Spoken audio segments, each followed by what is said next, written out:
I've been expecting you, Mr. Bond. No, sorry.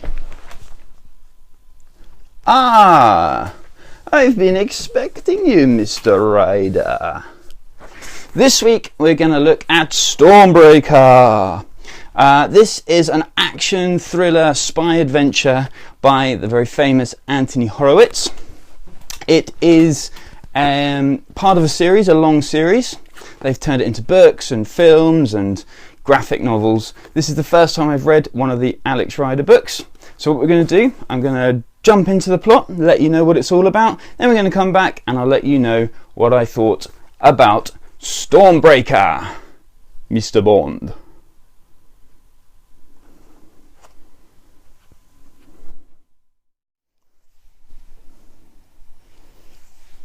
Stormbreaker.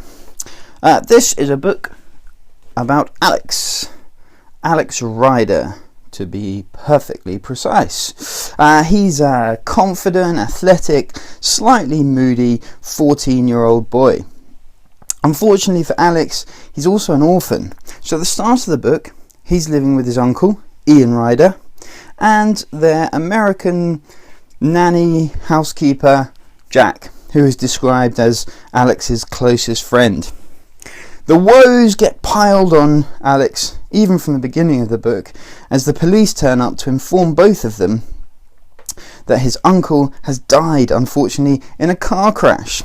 However, his uncle isn't quite what he seemed to be, and soon Alex is recruited by MI5, the British intelligence agency.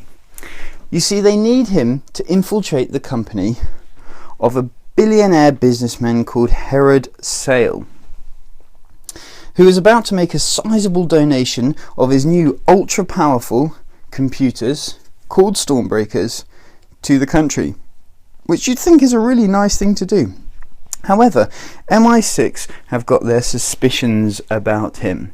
They suspect Herod's intentions aren't all that they seem to be. But the only way that they can think of to find out what's actually going on is to send in a teenager, and so as to avoid Mr. Sale's suspicions about their actions. So they need Alex to go on this mission to be that teenager. He agrees. So they pack him off to an SAS training camp where he has a 2-week crash course in being a spy, basically, and generally being James Bond. He completes that quickly and is also given his obligatory selection of gadgets disguised as ordinary objects. After that, he's obviously ready for his mission. So MI6, they send him off to go and stay with Herod Sale in his mansion in Cornwall. Luckily for MI6, the factory where he is producing these Stormbreaker computers is right next door. Unfortunately, Herod Sale has turned it into a little bit of a fortress with his own personal army, which you have to respect the man. I think some people would like a personal army, not sure. Anyway, not only is this billionaire businessman got his own personal army, where is Herod? He's not only got his own personal army, but he also has and owns his own deadly jellyfish. How cool is that? And employs a rather menacing and mysterious butler. From there, Alex, let's get rid of the personal army. Alex investigates the factories, tries to find out what's the deal with these Stormbreaker computers. He gets chased through the countryside, performs amazing feats, defies death, finds hidden layers, kicks some heads, delivers half-hearted quips, and basically tries to save the country. And that's the plot of Stormbreaker. Okay, Stormbreaker. Basically, this is a James Bond film, a classic James Bond film, condensed into a children's book. It's fast-paced, lots of action, fairly straightforward, and it's basically quite a lot of fun. You're jumping from basically one set piece to another set piece of Alex Rider becoming a secret agent and a spy, essentially. So if that's what you're looking for in a book, if you want a straightforward action book, go grab it, read it, make it your next page. This has been made into a film. I haven't seen the film, but I can imagine what the film's like. So we'll just go through, chat about maybe the plot, the characters a little bit, and I'll let you know what I thought. To start with, the plot, I mean, it follows the sort of standard boy or girl becoming a secret agent or someone special because of their talents and their experience, and it sort of taps into that fantasy, I suppose. We all wanted to be a secret agent at some point, and Alex Rider gets to do that, and you kind of get to live through that with him, which is fantastic. The plot follows a sort of fairly straightforward path. You can see what's going to happen. There are a couple of twists with which you're trying to find out. Perhaps I'd have liked a bit more investigation, maybe a bit more spying, rather than just action, a bit more sort of whodunit and what's going on here. The characters, Alex Rider is this 14-year-old boy, very confident. Over time, it turns out that a lot of the things that his uncle has done with him as he's growing up have been sort of in training for becoming a spy. So he's very capable. It's hard to say how to put it into words, but I think the characters don't have a lot of depth in this story, and maybe that's not what the author was going for. Maybe he was just going for a straightforward action story, bit of fun, crazy spy action thriller.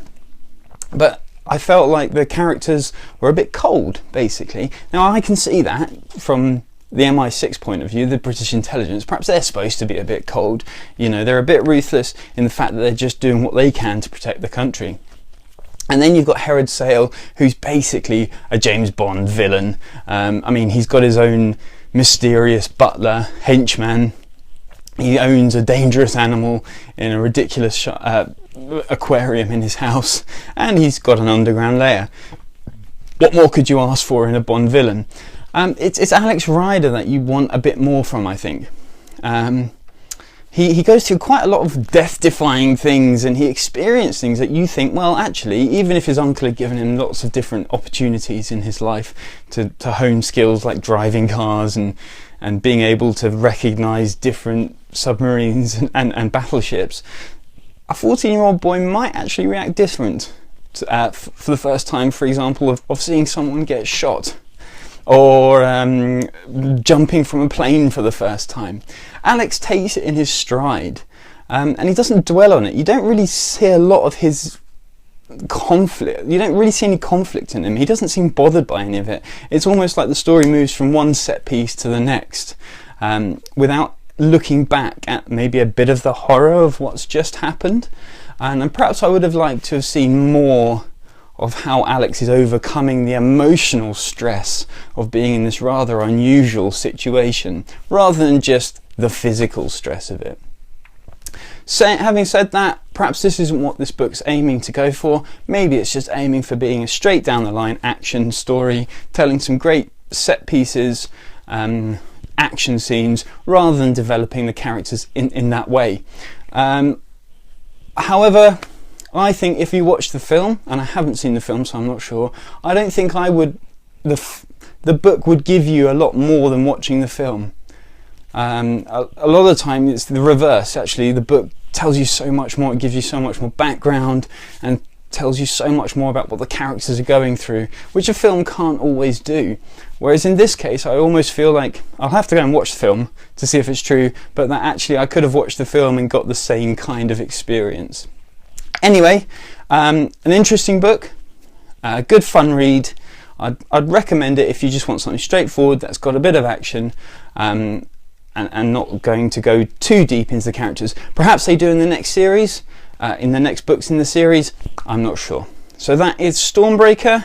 Read it if you want straightforward, fun action. Probably leave it behind if you want something with a bit more depth. Excellent, keep reading.